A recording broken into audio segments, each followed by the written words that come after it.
Olá, pessoal, sejam muito bem-vindos a mais um episódio do VeraCast. Eu sou a Marcela Varani e hoje um episódio de ouro, celebrando o Agosto Dourado, que é o mês de incentivo ao aleitamento materno. Para me acompanhar hoje nesse bate-papo, eu conto com a presença aqui da doutora Michele Marque de Medeiros, que é neonatologista. Tudo bem, doutora? Tudo bem, Marcelo. Bem-vinda mais uma vez ao VeraCast. Também comigo a Júlia Fázio Ferreira, enfermeira consultora de amamentação. Como vai, Júlia? Tudo bem, obrigada pelo convite. E obrigada a você pela participação. A gente foi fazer uma pesquisa aqui para essa conversa, para esse episódio, descobriu alguns dados que eu considero bem preocupantes. No Brasil, aqui, a taxa de AME, né, que é a sigla para aleitamento materno exclusivo, a gente vai usar essa sigla ao longo do episódio aqui. Essa taxa para bebês de até 6 meses de idade é de 46%, que eu considerei muito baixa, eu vou querer entender com vocês também. Até 2030, o Ministério da Saúde se prontificou a aumentar a taxa para 70%, seguindo as recomendações da Organização Mundial da Saúde, né? Quando a gente olha, então, doutora, para 46% de taxa de aleitamento materno exclusivo, a gente tem que se preocupar? Mostra que o Brasil precisa avançar muito realmente ainda nesse aspecto? Isso é bem preocupante, né? A gente está bem defasado em relação aí a outros países quando a gente pensa em aleitamento materno exclusivo, né? A recomendação atual da Organização Mundial de Saúde é manter o aleitamento materno exclusivo até o 6º mês. É um alimento super importante para o bebê, né, economicamente muito viável, e essa baixa taxa mostra, assim, né, o nosso atraso em relação aí aos outros países. O que explicaria uma taxa tão baixa assim? Tem vários fatores, né? A gente tem muitos mitos envolvendo a amamentação, tem falta de apoio para as mulheres. A amamentação, a gente pode pensar assim que é uma coisa intuitiva, né? Mas não, assim, somos mamíferos, né? Bebê nasce e sabe mamar. Não é tão simples assim, envolve muita coisa.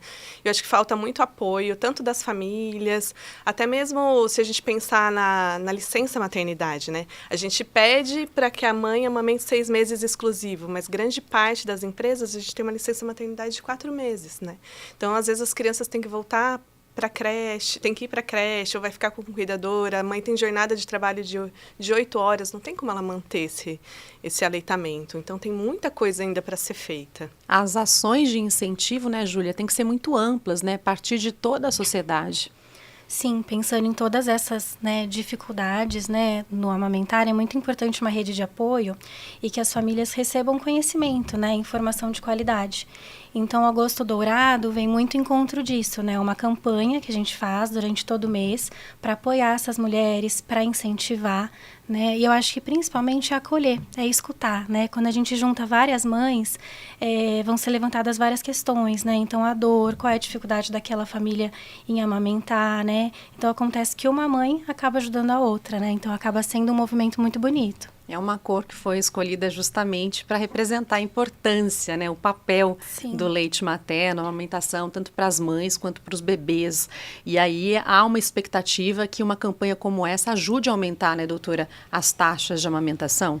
A gente considera o leite materno padrão ouro na alimentação do bebê. Ele é um alimento completo, então o leite humano serve para o bebê humano. Então ele tem tudo que um bebê precisa, né, da parte nutricional, principalmente, mas também outras coisas, fatores imunológicos. É como se ele fosse a primeira vacina que o bebê toma, né? Então, todos os anticorpos que a mãe tem, das vacinas e das doenças que ela teve durante a vida, ela passa um pouquinho para o bebê. Então, enquanto o bebê está sendo amamentado, ele também está sendo protegido contra várias doenças. Aqui a gente já entrou um pouco nesse bloco que a gente quer falar sobre a saúde do bebê, né, sobre a importância do aleitamento para que esse bebê consiga ali ficar forte, seguir saudável, né, ao longo da sua vida. Então, na proteção de doenças, inclusive, o aleitamento é muito importante, muito interessante, é isso? Sim.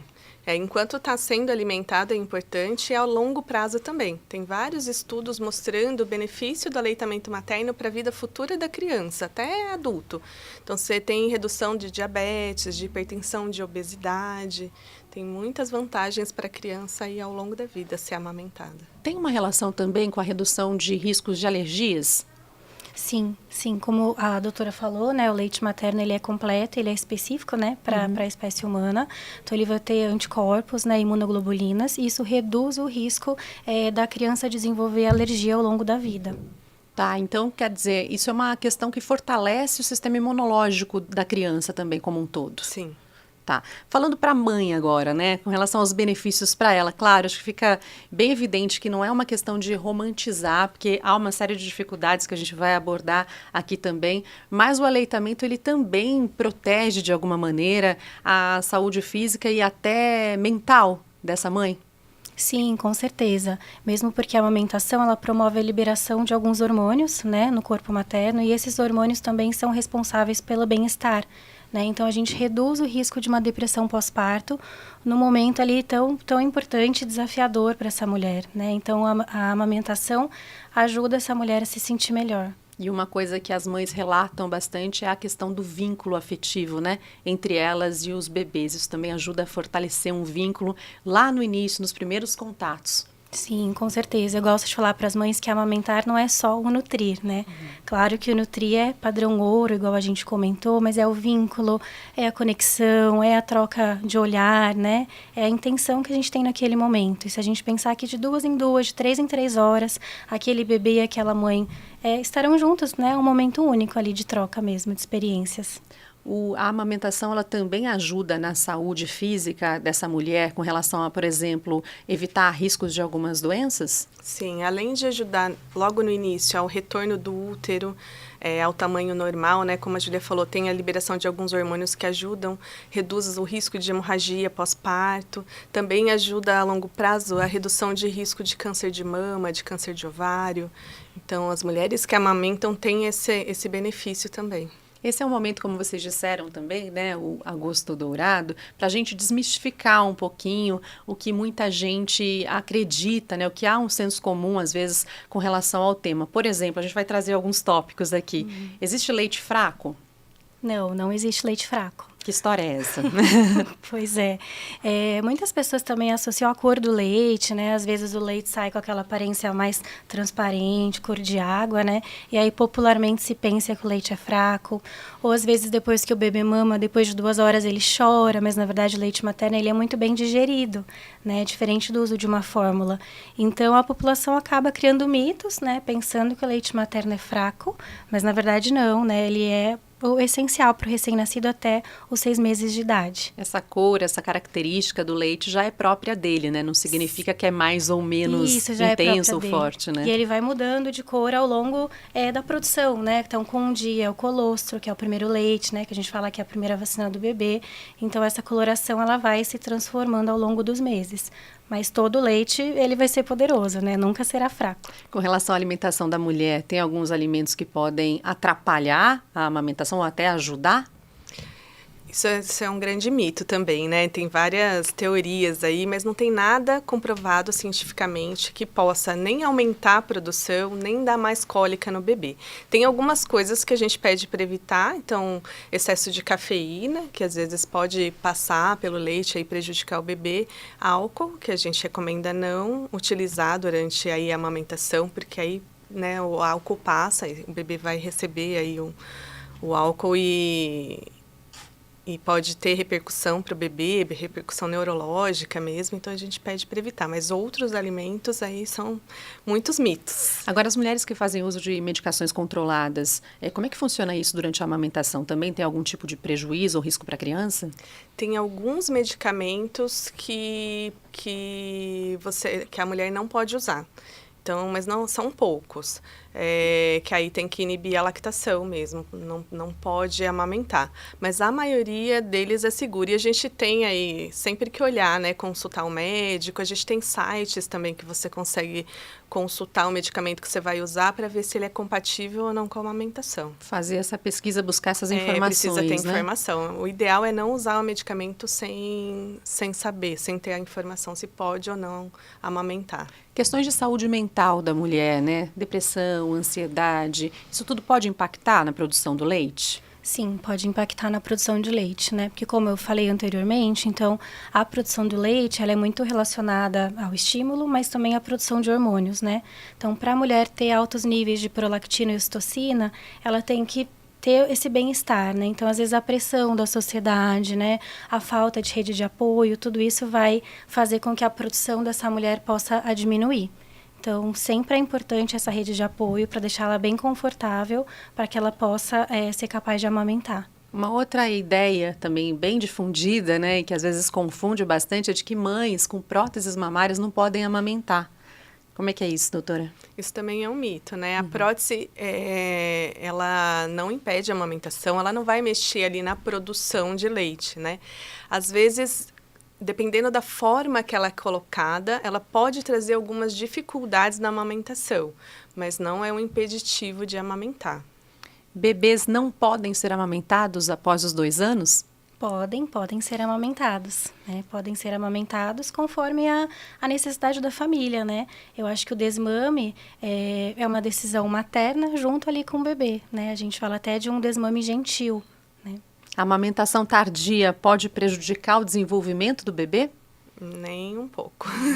Também é um grande Mas mito. são vários, né, inclusive, né, que vão atrapalhando nesse processo. Porque a recomendação, você vê a recomendação da OMS, ela fala aleitamento materno exclusivo até os 6 meses e deve ser mantido pelo menos por 2 anos, né? É porque a partir dos 6 meses a criança vai consumir outros alimentos. O leite materno ele vai deixando de ser nutricionalmente o principal alimento da criança, mas ele continua sendo importante e ele não traz impacto negativo nunca para o bebê. Um outro ponto que se diz bastante também, que não é necessário o acompanhamento médico no aleitamento. O que você me diz? É muito importante o acompanhamento médico, né? Principalmente, claro, do pediatra, para avaliar ganho de peso, né? Eliminações de diurese, evacuação, tudo isso vai contar como está a saúde do bebê, né? O desenvolvimento.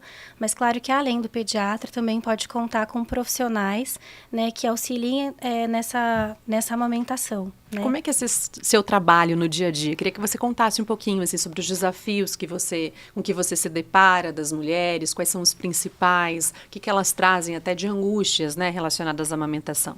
Sim, então eu trabalho aqui no alojamento, né, do Hospital Vera Cruz, como consultora de amamentação, né, um trabalho muito gratificante, onde se passa, né, nos quartos, conhecendo todas as famílias. Eu vejo que a grande preocupação, a primeira preocupação é quanto à produção de leite, né, porque o colostro, aquele primeiro leite, são gotinhas, né, lembrando que o estômago do bebê também é pequenininho no primeiro dia de vida. Então, às vezes, a mulher fica angustiada, fica chorando, porque aquele leite ainda não saiu, né? Que são gotinhas. Então, mais uma vez, é o conhecimento. É a gente explicar para essa família que essa produção vai acontecer, né? Que é só manter o vínculo, manter o pele a pele. Então, muitas vezes, o conhecimento vem em forma de acolhimento mesmo, né? E claro que depois disso, depois de uma amamentação mais estabelecida, normalmente vem a dor, né? Como eu digo que nasce um bebê, nasce uma mãe, né? O bebê ele não nasce sabendo sugar, né? Então eles vão ter que aprender. Então, nesse primeiro contato, muitas vezes tem a dor, né? Então, é importante a gente ajudar a mãe quanto ao posicionamento, quanto à pega, né? Ter a rede de ajuda também ali no quarto. Então, a gente ter os profissionais de saúde capacitados, mas também ter algum familiar ali para ajudar aquela mãe. Até mesmo no cansaço, né? Que é muito intenso também, muito real. E essas orientações, muitas vezes, elas já começam antes mesmo do parto, né? Para a mulher ir se preparando, entendendo quais são os desafios que ela vai enfrentar ali, né? Eu acho que o ideal é começar já na gestação. Você entender o que você vai enfrentar, o que pode acontecer. Porque para o sucesso da amamentação são vários fatores, né? Tem o bebê, são 2 pessoas, né? Tem o bebê e tem a mãe. Aí você depende do bebê, que idade gestacional ele nasceu, se ele nasceu prematuro ou não, o peso desse bebê, a mama da mãe. Então, tem algumas coisas na mama que podem dificultar. Então, quando você faz uma consulta pré-natal, uma avaliação com o obstetra, com o pediatra, ou mesmo com a consultora de amamentação, que eu acho super importante, ela já vê alguns fatores de risco. Então, é um bebê que é uma gestação que tem algum risco para nascer prematuro. Então, você já vai explicar para aquela mãe esses prováveis problemas. Então, isso gera menos ansiedade naquele momento, porque já é um momento cheio de ansiedade, né? É um bebê que está chegando, a mulher muda muito, né? Não nasce só um bebê, né? Nasce uma mãe, né? Então, é muita coisa junto, assim. Então, quanto antes você se preparar, né? Conseguir ter informação de qualidade, melhor. Os relatos, no geral, são de que é uma jornada muito solitária, né? Muito dura para a mulher em alguns momentos, né? Tentando tirar um pouco toda essa romantização. E aí a gente volta naquilo que vocês pontuaram muito bem aqui hoje, que é a rede de apoio. Essa rede de apoio, ela está na família, ela está nos profissionais, mas ela está no coletivo, né? Na sociedade, entender a importância desse período que a mulher e a criança estão vivenciando ali juntas, né? A importância do aleitamento, né? As empresas, acho que é um todo, né? Sim. O que você me diz, doutora? É um grande desafio. Acho que muitas mulheres trazem esse relato dessa solidão da amamentação, porque assim, de tudo que o bebê precisa nesses primeiros dias, nesses primeiros meses, a única coisa que só a mulher pode fazer é a amamentação. O restante, né, as outras pessoas podem ajudar e podem apoiar na amamentação. Então, é muito importante, assim, que o companheiro, né, esteja ali do lado, que a família, dentro do possível, esteja ali ajudando. E a gente precisa, assim, pensar realmente em políticas de trabalho que auxiliem na amamentação, né? Licença maternidade estendida, licença paternidade estendida, porque atualmente a licença é de 5 dias, né? Às vezes 5 dias a mulher mal chegou em casa, a amamentação nem se estabeleceu ainda, né? E quando volta ao trabalho, ter locais que ela possa ordenhar, armazenar o leite, que as creches aceitem, né, oferecer o leite materno, facilitem isso, porque também tem uma dificuldade. Algumas mulheres têm dificuldade até de poder levar o próprio leite para a creche para poder ser dado para o bebê. Para aquelas mulheres que têm realmente dificuldade na amamentação, o papel dos bancos de leite, o papel de projetos, são vários, né, sociais que existem por aí, é muito grande também, né? Como é que funcionam esses bancos de leite, esse acesso que a mulher vai ter a esse leite, se ela está com dificuldade realmente de ter? Sim, o banco de leite é muito importante, né, para a sociedade, né, porque atende as mulheres porta aberta, né, então muitas mulheres que têm dificuldade de amamentação recorrem ao banco de leite, onde vão ter profissionais, então, capacitados para avaliar aquela mama, para ver o que está acontecendo, porque a amamentação aí tem vários desafios, né, tem algumas doenças associadas na mama que pode acontecer, candidíase, mastite, né, quando mal manejada. Então, o banco de leite vai ajudar essas famílias nessa situação, mas também o banco de leite tem outro papel muito importante na sociedade, né? Muitas mulheres têm uma grande produção de leite, então o banco de leite armazena esse leite, né, dessas doadoras, fazem a pasteurização e podem utilizar esse leite materno nos bebês prematuros da UTI neonatal. Então, como a gente tanto falou que o leite é o padrão ouro de alimentação, é o melhor alimento que a gente pode dar para um bebê prematuro. E muitas vezes a mãe do bebê prematuro ainda não tem a condição de doar esse leite, né? Então, é um trabalho social muito importante. Incrível, fundamental. Para a gente concluir aqui, doutora, eu queria, por favor, que vocês deixassem, aliás, uma mensagem de apoio para as mulheres, de incentivo à amamentação. Eu acho que é importante lembrar, né, ter conhecimento da importância do aleitamento materno, da importância que o leite materno tem para o bebê, saber que a amamentação é um desafio, que não é uma coisa fácil para a maioria, né, das mulheres. A gente vê na TV, né, os bebês nascem lá na novela e já vão para o peito, já mamam, e não é o nosso dia a dia. O nosso dia a dia é ensinar os bebês a mamar e as mães amamentarem. Então, todos os dias no hospital, é isso que a gente faz, né? São poucos os bebês, né? As amamentações que vão, assim, sem nenhum ajuste, né? A maioria a gente tem que tá dando algum ajuste. Então, eu acho que é isso, é entender que tem desafio, que não é só com você e que precisa, né, pedir ajuda, aceitar ajuda e que a gente está sempre disponível para isso. É uma jornada desafiadora, mas que tem muitas vantagens, né, Júlia? Com certeza, eu falaria para todas as mães, né? Não se sintam sozinhas, busquem conhecimento, busquem acolhimento, né? Sempre vai ter uma rede de apoio para ajudar, né? Para auxiliar nesse processo e lembrar que a amamentação não é só o fato de nutrir, é o vínculo, né? Então isso é muito importante, mesmo que ela não consiga amamentar exclusivamente, é aquele momento de troca de vínculo que vai ser construído ao longo da vida. Muito obrigada, viu? Quer complementar? Acho que isso que a Júlia falou é muito importante, assim, porque nem sempre vai conseguir amamentar exclusivamente, mas um pouquinho que consiga amamentar já faz muita diferença para o bebê. Então, tem situações, momentos que a mulher não vai poder dar somente o leite dela, mas um pouquinho que conseguir já ajuda bastante o bebê. Claro, também a mulher não se sentir culpada, né? Quando não for possível exatamente amamentar de maneira exclusiva. Sim. Tirar também um pouco Tirar esse um peso, pouco esse né? peso, né? Mas ter informação de que é possível, que tem a quem recorrer, buscar ajuda e informação mesmo para, se for possível, tornar isso uma realidade, né? Doutora Michele, muito obrigada pela participação nesse episódio tão especial de acolhimento, de carinho, de cuidado com as mulheres. Obrigada a você, Marcela. É sempre bom estar aqui. Obrigada, Júlia. Obrigada pela oportunidade. Foi um prazer recebê-la também. Esse é o VeraCast, o podcast do Veracruz, que toda semana leva para você conteúdo sobre cuidado, saúde e bem-estar. A gente fica por aqui e eu te espero na semana que vem, às 8 da noite.